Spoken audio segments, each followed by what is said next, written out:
Hey, everybody. You are about to hear a brief retelling of the movie Sixth Player. Enjoy the movie. The Tyler brothers play on the high school basketball team.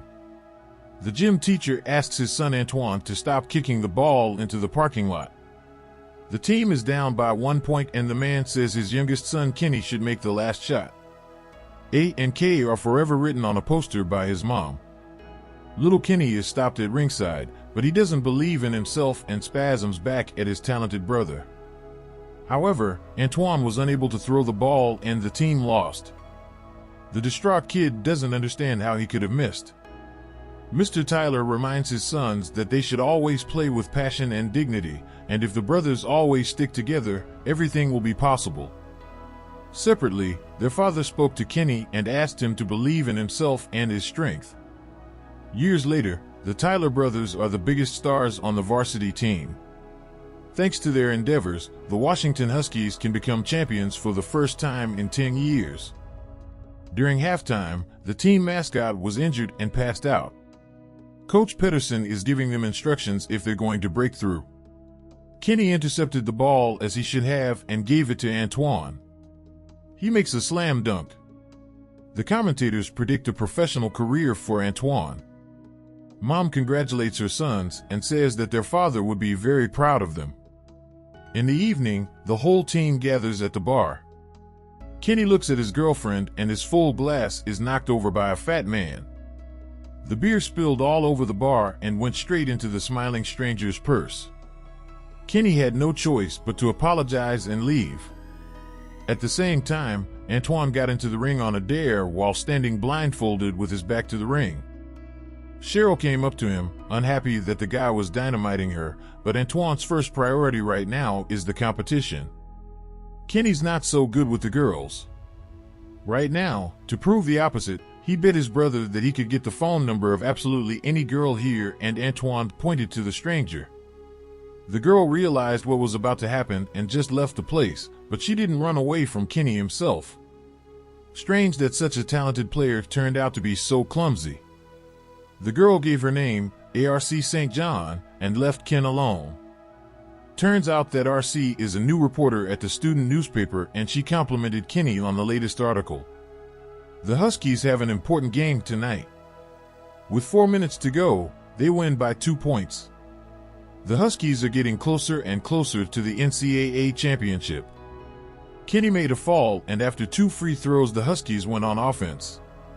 Kenny passed to his brother and he made a slam dunk in typical fashion. Right at that moment something happened to him and the basketball player fell to the floor. Antoine was put on a stretcher and taken off the court. He promised his brother he would come back. Kenny is very worried about him. Already on the street Antoine began to lose his pulse, and in the ambulance his heart stopped and the guy was resuscitated.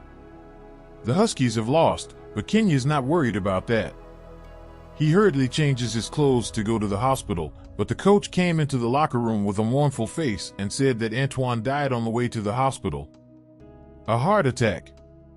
A distraught Kenny is hugged by the entire team, and after that the Huskies have 4 straight losses.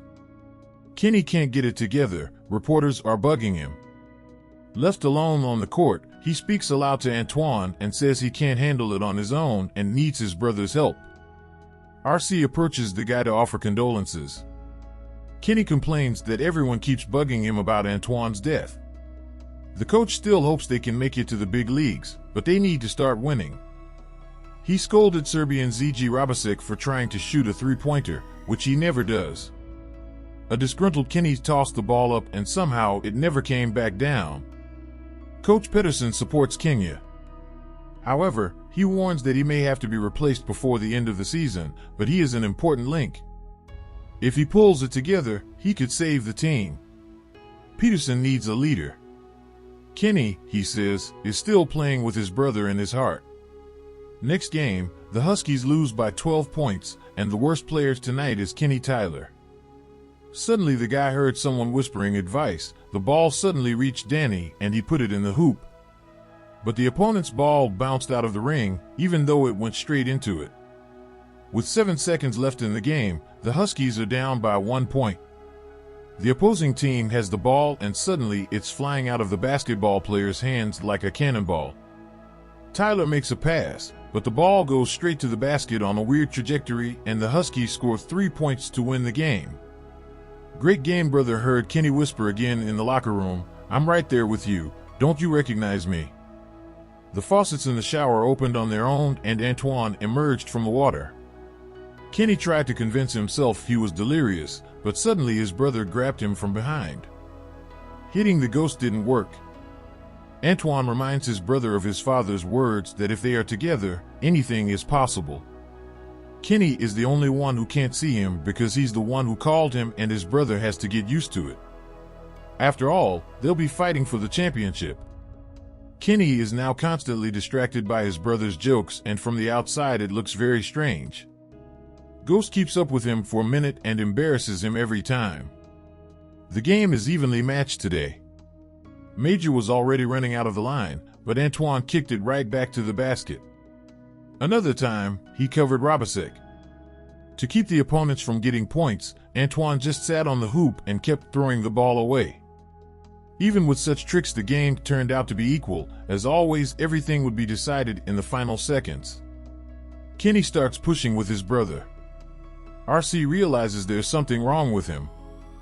Antoine decides he has to do everything himself and wakes up and passes to Kenny.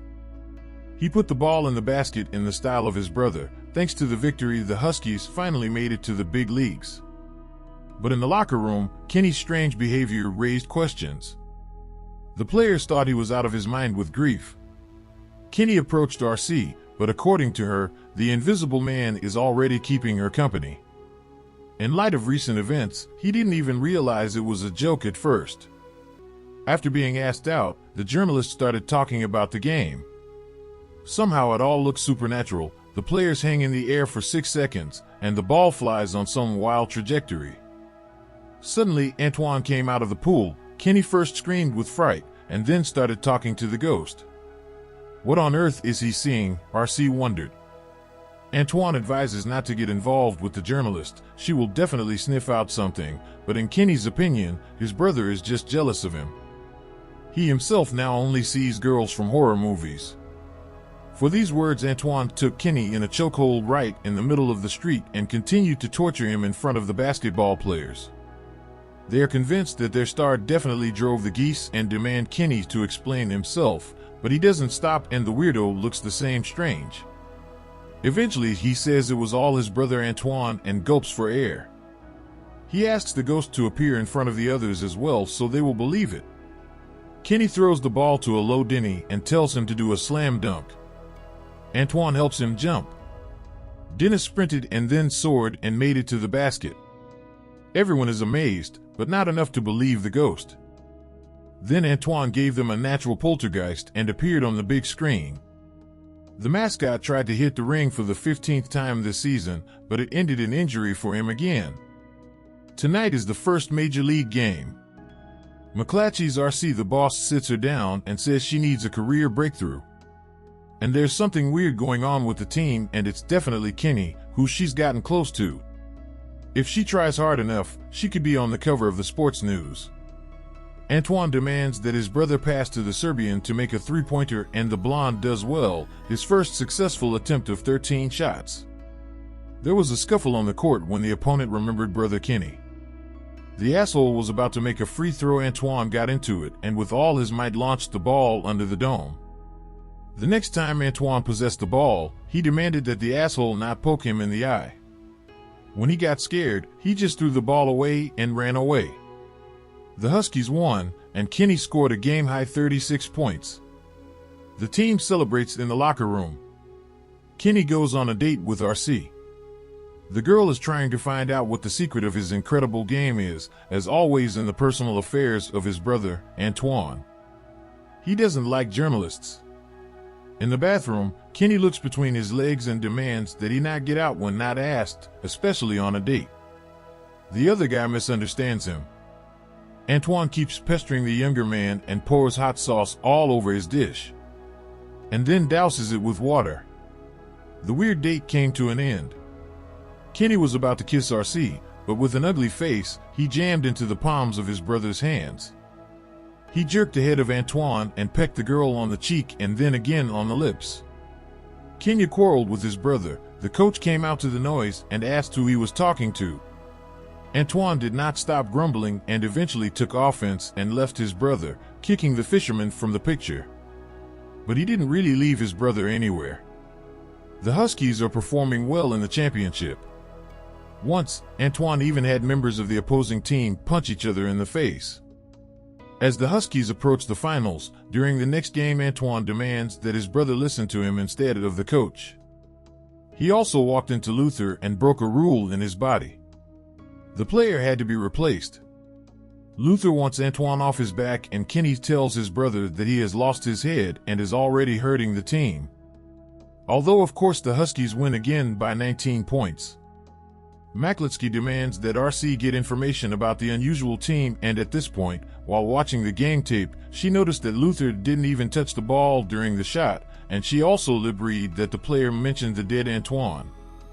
The team traveled to New York for the final games. The guys stopped by to talk to Kenny. They don't want Antoine on the team anymore. He won't let anyone play. Just like when he was alive. Ghost freaks out and starts trashing the room. Antoine tells the basketball players that they're ungrateful. Kenny had the last word. Kenny decided it was time to tell RC about everything, and just then Maklitsky and the sports reporters called her in, but the girl still didn't want to give away her boyfriend's secret and threw the sensational article in the trash. The Huskies reached the semifinals. The team's mascot jumps toward the ring for the 17th time, and this time Antoine still saved the poor guy and interrupted his string of injuries. The Dogs are opposed by college star Smith.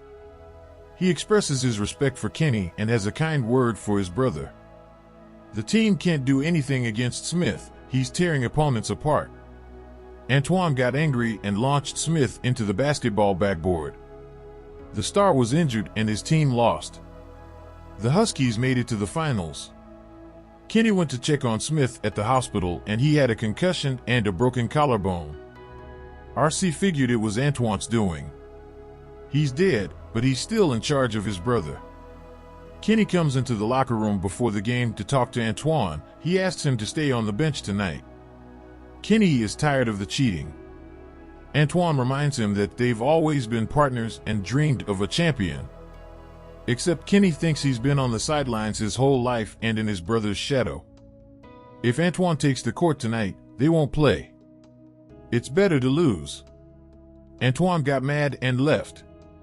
Coach is encouraging the boys and asking them to give it their all. But they're facing the clear favorites. 3 of the Minutemen are future NBA stars. The Huskies are expected to lose from the start, even though they're trying hard. The first half ended with a score of 42 out of 22. The guys are frustrated. It seems that without Antoine they are really nothing. They can't win without the Ghost, but Kenya has a different opinion. They should certainly return to the court with Antoine, but in their hearts, with an understanding of what he has given to the team. Ghost heard his brother's word and let a tear fall. The Huskies began to rebound with great enthusiasm. The commentators point out Kenny's phenomenal play. Ziggy makes a three-pointer. With 2 minutes left in the game, the Huskies lose by only 4 points. They're almost expired. 17 seconds and a 2-point lead for the Minutemen. They switch to a tight defense. 7 seconds later, the Minutemen have the ball, but on a pass, Kenny intercepts the ball and drives to the basket. He makes a shot from behind the three-point line, and at that moment Antoine appears to back up his brother, but Kenya asks him not to touch the ball and the Ghost disappears. And no help was needed. The ball went in the basket and the Huskies were champions. As everyone celebrated the victory, Antoine waved to his brother and headed for the lights. He recognizes that this was Kenny's victory and he was just in his way. Before leaving, Antoine reminds Junior of his father's words and wishes him to be champion next year as well. Later, Kenny looks towards the light and the coach asks him if this is our 6th player. Yes, Kenny replies. A&K all the way.